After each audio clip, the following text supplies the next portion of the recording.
The day Nkechi said yes to Dr. Emeka Nwafọ, the whole of Enugu stood still. It wasn't just because he was a doctor, or that his hospital was one of the biggest privately owned clinics in the state. It was because of his charm, that rare, dangerous combination of intelligence, mystery, and money. Emeka was the kind of man every woman dreamt of, and every man wanted to become. Nkechi, a school teacher with a soft heart and fiery curiosity, never imagined she would catch the eyes of someone like him. But he did more than notice her. He pursued her with relentless grace. Roses delivered to her school. Surprise visits, expensive gifts.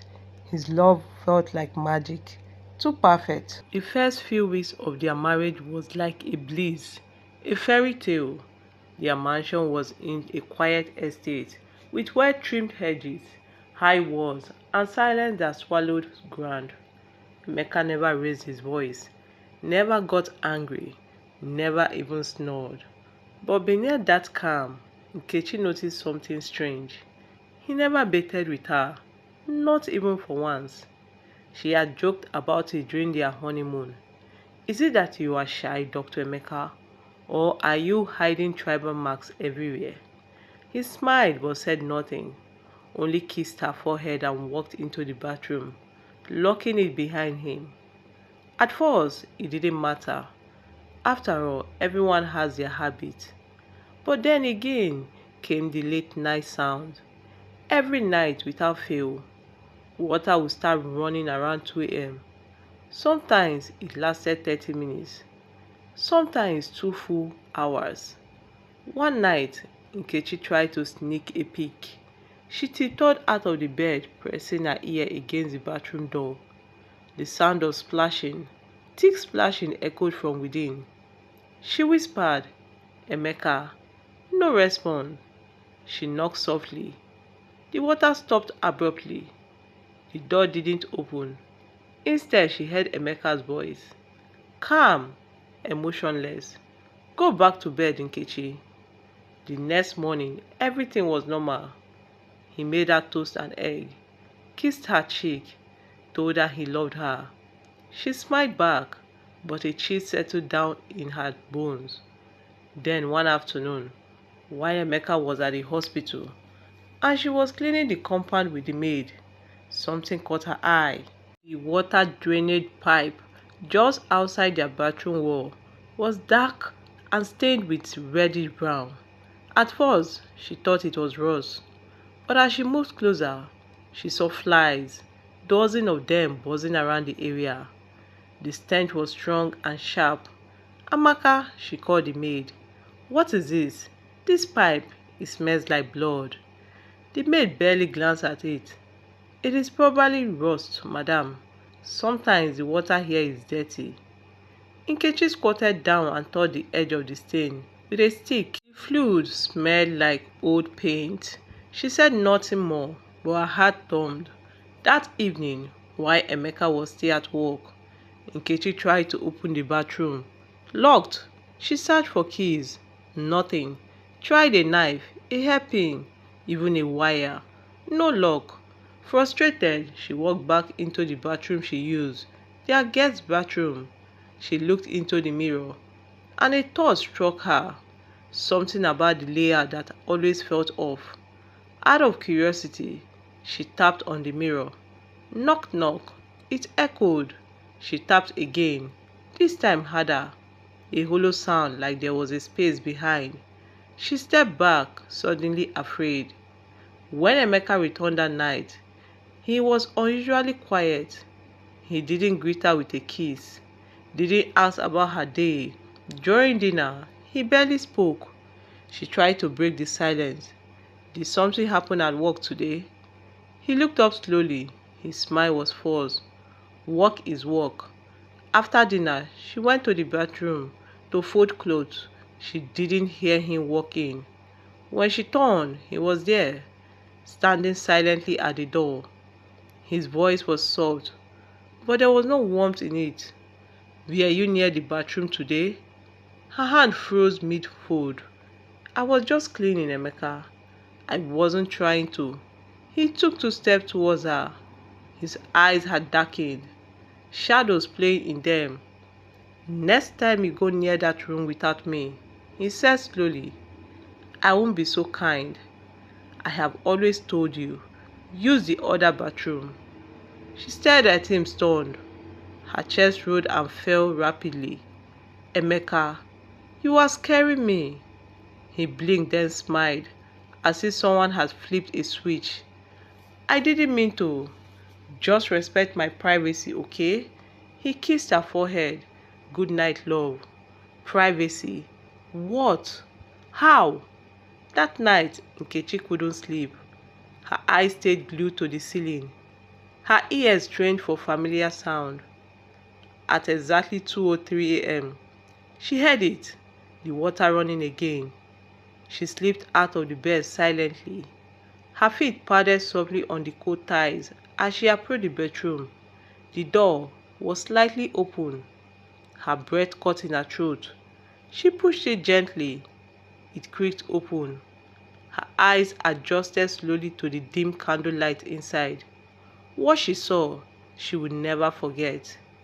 Emeka was inside the bathtub, and it wasn't water. It was blood, thick and dark. She gasped loudly. His head snapped towards the door with a terrifying speed. You saw! He roared, his voice not entirely human. Nkechi stumbled back, the words spinning unaware. She slapped her head into the door and collapsed unconsciously. Nkechi didn't scream. She couldn't. The fear stolen her voice, wrapped his fingers around her throat like an invisible nose. As Emeka's demonic roar echoed from behind the door, she turned and fled, barefoot slapping against the cold marble floor, heart pounding like a war drum. She didn't stop until she reached the guest room, locked the door and collapsed in a heap beside the bed. She coiled up in a ball, trembling. Had she imagined it? Or was her mind playing tricks on her? But no, she had seen it all with her own eyes. Blood, bones, symbols, chanting. And Emeka, the man she married, the man she thought she loved, she didn't sleep that night. Just watched the shadow crawl across the ceiling until dawn. When morning came, the house was silent. Too silent. Then she heard the clink of plates, and the scent of yam and egg sauce wafted into the room. Good morning, my love, Emeka called her cheerfully. I made breakfast. Nkechi stood at the door, hands shaking as she turned the knob. She forced a smile and stepped into the kitchen. Emeka looked as normal as ever. No blood, no chanting, just a clean t-shirt, joggers, and charming smile. She stared at him like he was a stranger. I didn't hear you come back to bed last night, she said, testing the waters. He laughed lightly, stirring the pot. I didn't want to wake you. I went to do my herbal bath again. You know I have been battling with that waist pain. Her stomach turned. A herbal bath? He nodded. It's traditional from my village. Helps remove spiritual blockage and protects the body. Nkechi tried to keep her face neutral. But you were chanting, and the water looked red. Emeka finished her sentence calmly. It's palm wine leaves and pounded ogiri seed bark. Very dark, smells like death but works wonders. He smiled again. I'm sorry if I scared you. She blinked. He was so calm, so convincing. But deep down, she didn't believe him. She no longer believed anything he said. After the breakfast, Emeka left for the hospital. As soon as she heard his car drive off, Nkechi sprang into action. She rushed to the guest bathroom, stood in front of the mirror and stared at it. Tap, tap, echo, the same hollow sound. She grabbed a hammer from the kitchen. One deep breath, and crack. Glasses shattered everywhere. Her reflection split into pieces. Behind the mirror was a narrow passage.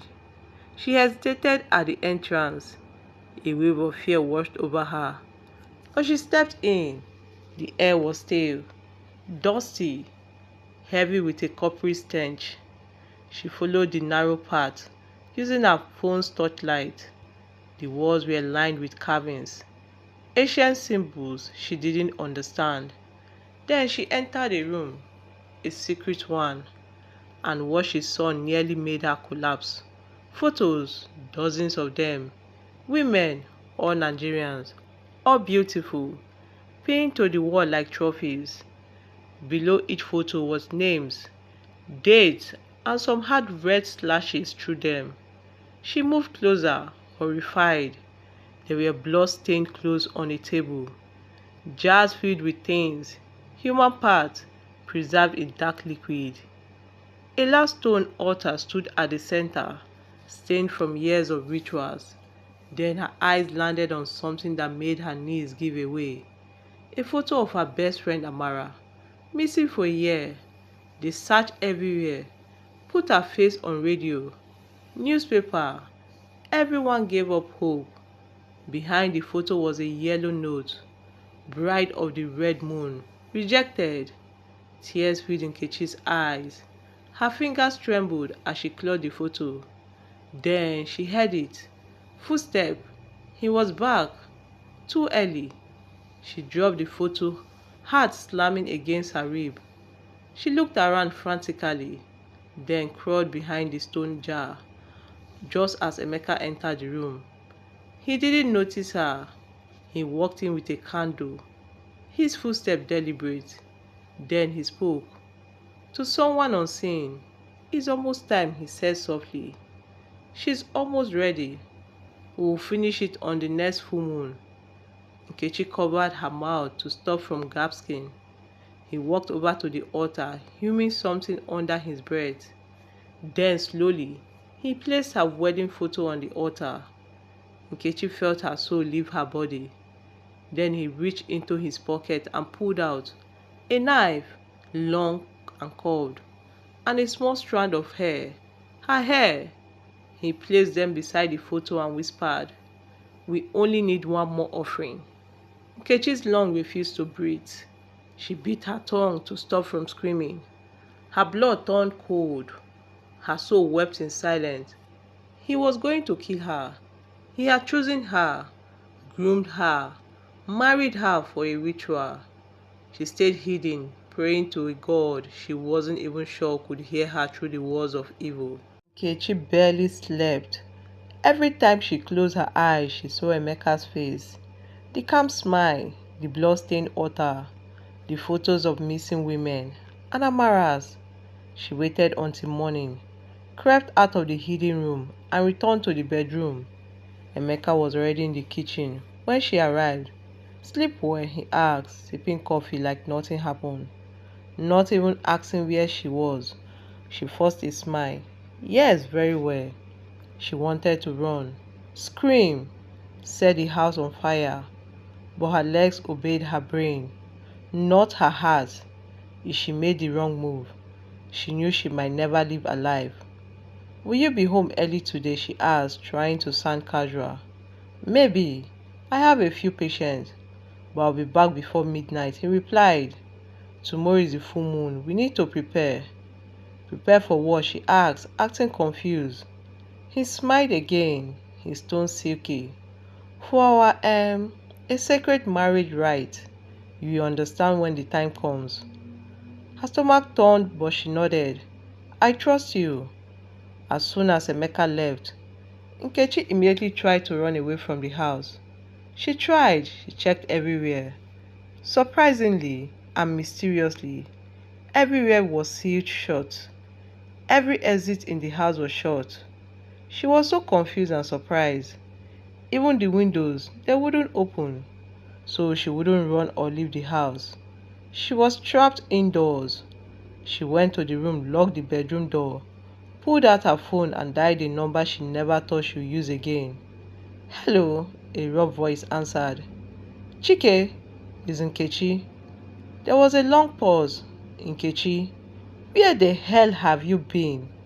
I found Amara's photo, she whispered. She was in his ritual room. He called her the bride of the moon. Jesus Christ, Chike muttered. I need your help, please. Tonight, bring someone. Anyone who believes in spirit, in God, in fire. Because tomorrow is full moon. He wants to use me. I'm coming, Chike said, and I'm not coming alone. By sunset, Chike had put the plan in motion. He contacted a fearless prayer pastor, Tim from his church, Warriors in Spirit. He also brought an old man, only known as Dibien Naya, a mysterious native seer who spoke with the living and the dead. Tell your sister not to eat nor drink, and not to sleep until we come. At home, Nkechi played a role perfectly.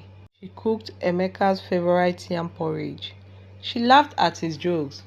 She even massaged his shoulders. You are calm today, he noted, eyeing her. I trust you, she said softly, touching his cheeks. I want this right too. I want to belong to you forever. That night, the air grew thick. The moon, large and red, hung over the sky like an omen. Put on this white gown, Emeka instructed, handing her a flowing robe. You must be pure.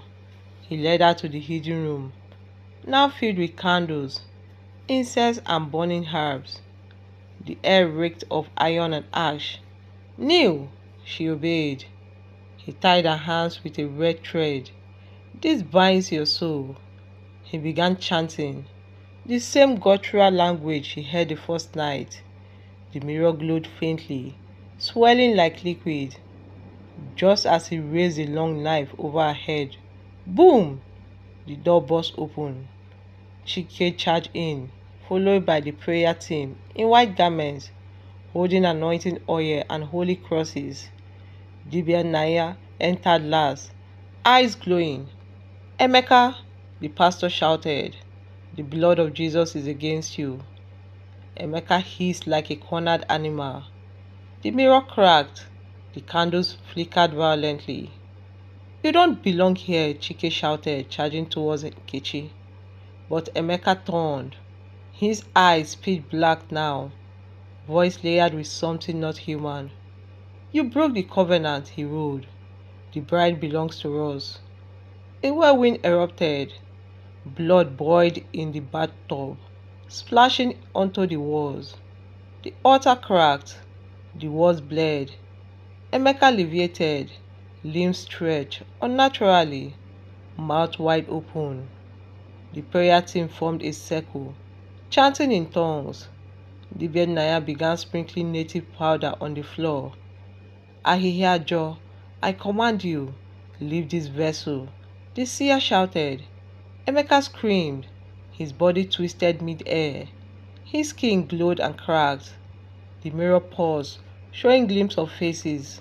Women crying, screaming, begging. Then crack. The mirror shattered into 1,000 pieces. Emeka crashed to the ground. Smoke hissed from his body. The altar crumbled. The blood vanished. But Emeka, he didn't move. Nkechi rushed to him, still bound. Is he? He's alive, Dibia Naya said. But he will never speak again. His soul is empty. The demon is gone. But the prize was his mind. Emeka lay on the floor, eyes open, staring at nothing. Weeks later, Nkechi moved out of the mansion. She stayed in Chike's guest room for a while. Counseling helped, church helped, but the dreams, they lingered. One afternoon, as she packed the last of her things into a box, she noticed something strange under her pillow. A note. Her hands trembled as she unfolded it. The words were written in red ink. You may have stopped Emeka, but the red moon remembers you. See you in your dreams. She dropped the paper like a bond. The window slammed shut, and the wind whispered her name.